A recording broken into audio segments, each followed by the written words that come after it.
In this session, we are looking at the cost code option under Default Settings 2 while we're busy with company details. This option will allow you to enter a word, a 10-character word, where none of the letters that appear in the word is repeated. So you've got to find a word where each letter is only used once. This is going to display your cost price of your item on your stock label. Why would you use this option? In other words, you can have the cost price hidden on the price of an item.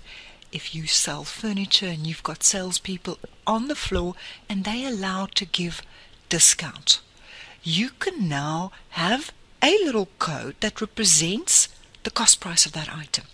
Each letter will represent a number. For instance, M will be 1, E will be 2, L will be 3, etc.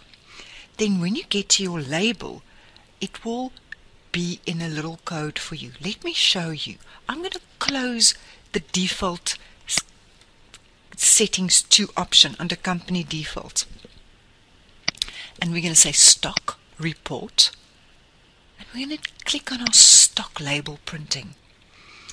If I click on Preview here, you will see I don't have a cost code on my label yet.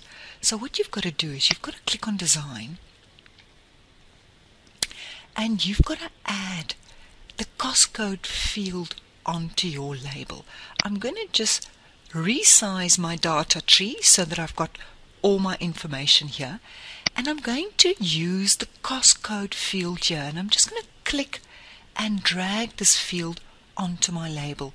If I click on Save and I preview my label, you will now see that we've got a little code here. In other words, this will be the cost price of my item.